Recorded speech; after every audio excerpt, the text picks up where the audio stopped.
400-meter race is on its way. We have runner number 2, Belize. Grows 40-year lead. IDOB is right behind in second. Then racing in third, She's Gorgeous. Running by the rail, Brad.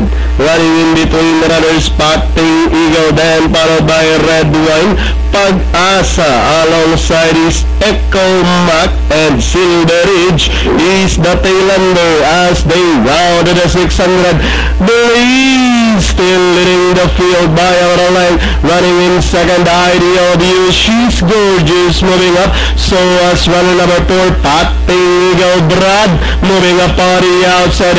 Echo Mac, so as Red Wine and Pag-asa and Silver Ridge as they turn for home.